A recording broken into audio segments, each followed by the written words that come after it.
Hello everyone and welcome to our multicultural education presentation. I'm Camila. I'm Sydney. I'm Cece. I'm Tim. I'm Jen. So today we're gonna be showing you guys our project. We're gonna be talking about our topic, our potential solutions, our chosen solution, the challenges that we face and the successes that we found, the policy and practices, and the overall experience. I'm going to discuss the overview of our chosen project.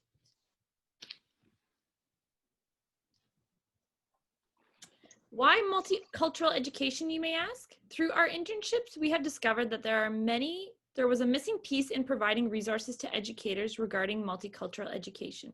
Through our extensive research, we have made connections that the reason why multicultural education wasn't playing an active role in children's curriculum is because of the lack of knowledge and the comfort level that the educators had discussing these sensitive topics to children.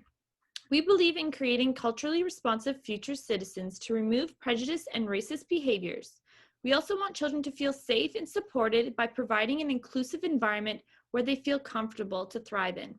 Our third goal is to spread awareness to educators of just how crucial it is to support children's perspectives on diversity. We've had multiple ideas before coming to the conclusion of developing an Instagram page. It took careful planning and bouncing from ideas back to ideas that they were just not feasible. Chloe will talk a little bit more about these other ideas that we had.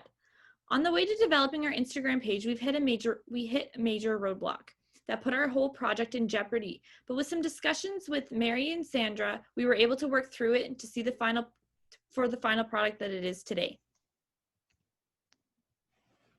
So for potential solution, firstly, we try to develop an interactive online platform where educators and their classroom would be matched up with the similarity aged classroom in another part of the world to share their language, experience, culture, and more.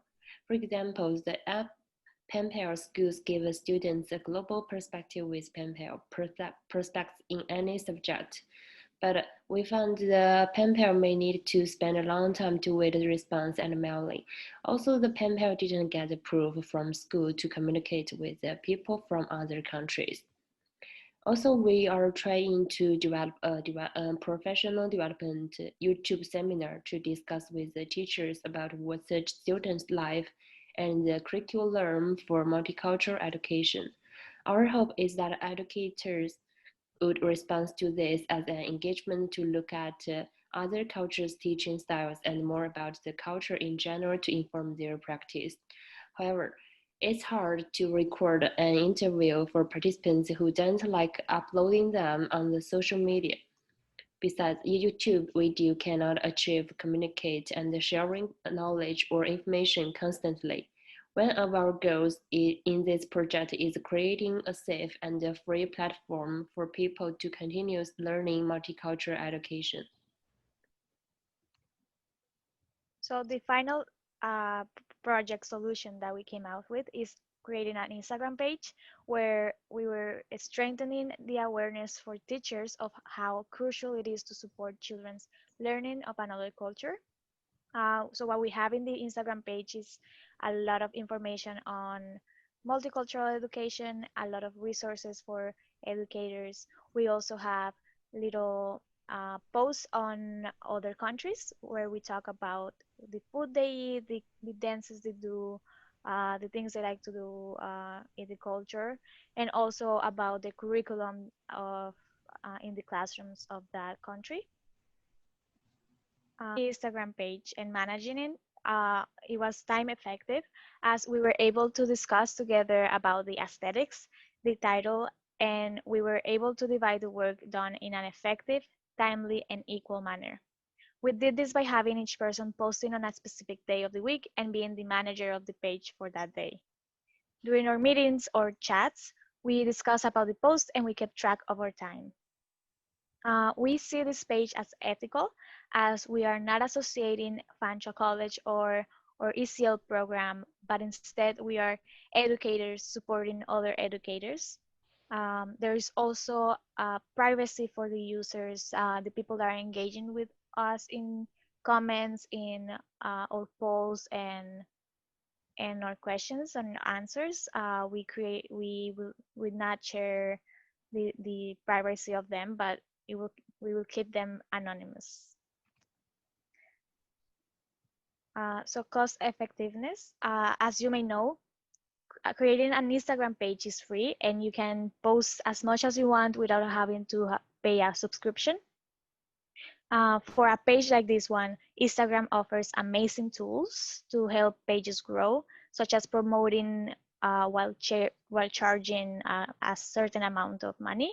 However, we thought that this is not necessary for a project, but it could be a great tool for the future to have more educators joining our page. There is also an online platform that is easy to access for people from different parts of the world, um, and they can obtain information about multiculture at any time without spending any fees. So this is our site. Feel free to follow us and check our content.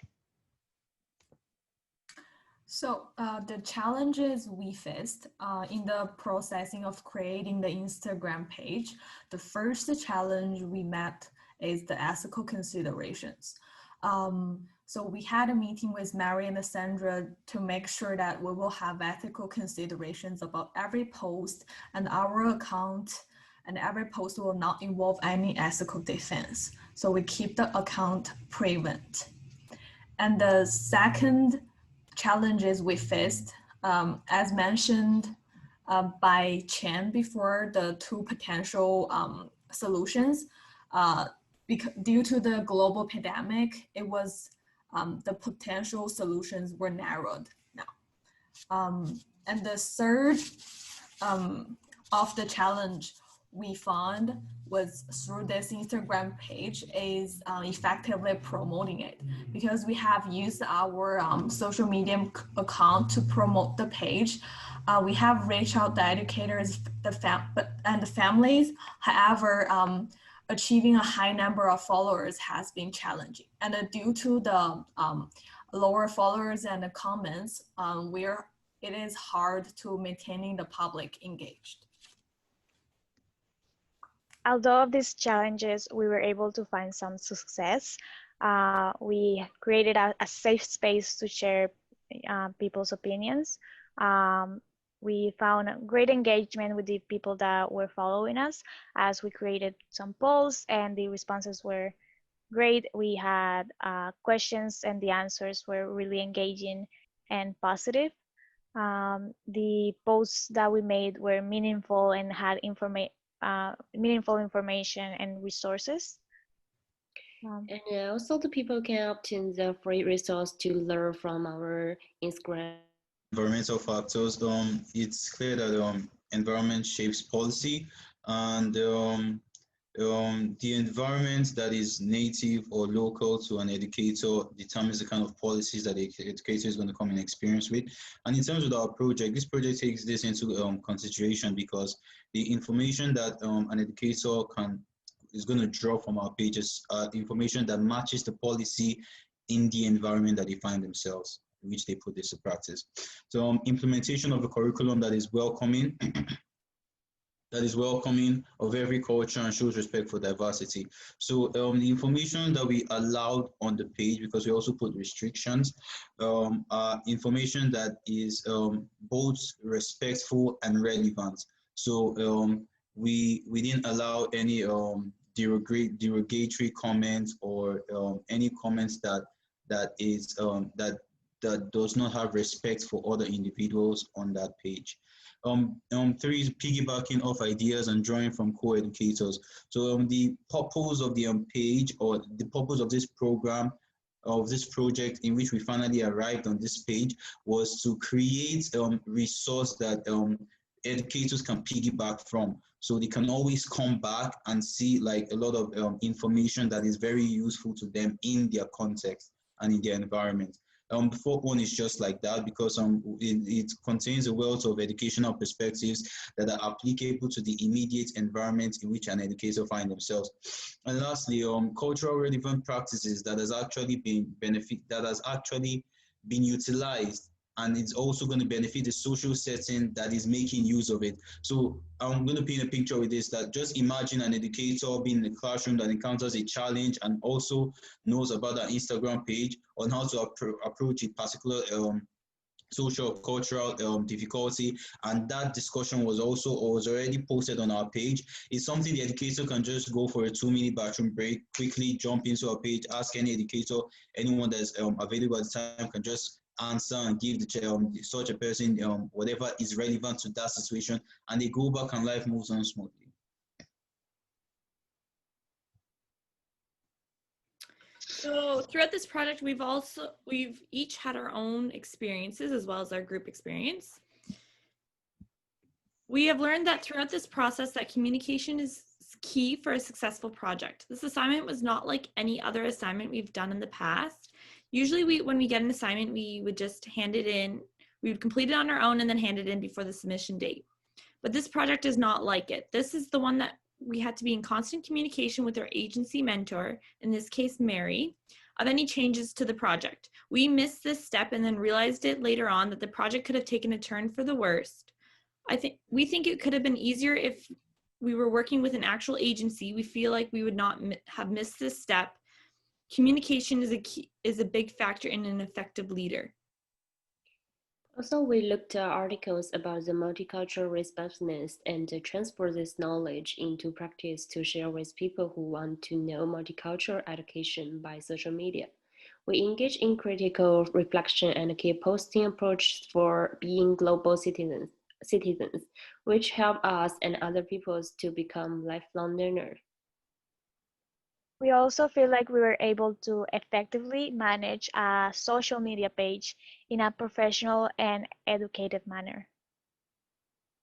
And in the process, we sharing the what we learned and all the learning information experience also promotes the opportunity for us to be connected with EC professionals.